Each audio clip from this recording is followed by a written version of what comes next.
Hi everybody, and the app we have designed is Minesweeper, and I'm Junbo who designed the UI and the extra features of our app.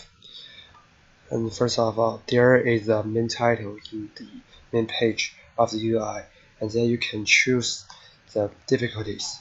There are easy, medium, hard. Different difficulties will have different number of mines in each game. And then you can click on the check the rule here button, which will launch a new activity that shows you the rules.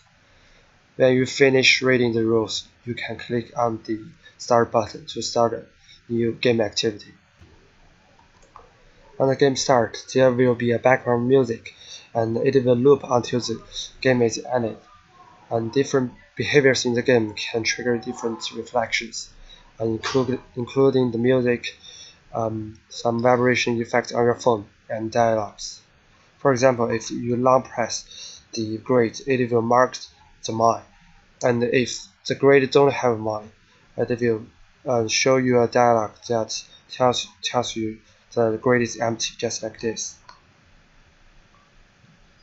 There will be sound, and this means you have an error in the game. You have up to 3 chances in a game to make mistakes. And when you press a grid that has a mine,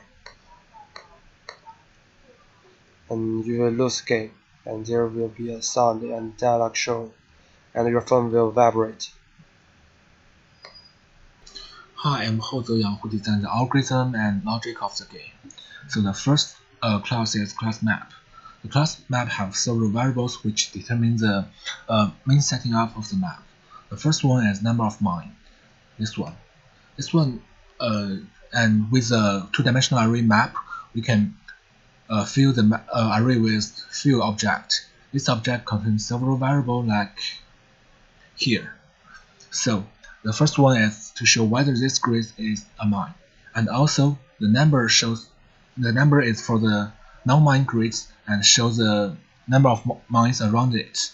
Also, the flag and clicked can represent whether this grid is clicked. So for the next, we have a game finish to show the game state. It can be changed in the class game logic. Also, the runtime is show the number of mistakes made by mistakenly marking the mines. There are two main functions in the game logic. The first one counts the number of markers on the map, and if that is equal to the number of mines, the player will win. The second one, untouched event, will be called automatically when the player clicks on the screen. And by marking the time difference between action down and action up, the function can determine which case the player click on the screen, click or press. So if they press the screen, the function will be in the case of marking the mine, and then call the logic to determine whether the player win. Also, if they click, the function will determine whether the player click on the mine, and if they do so, they will lose the game.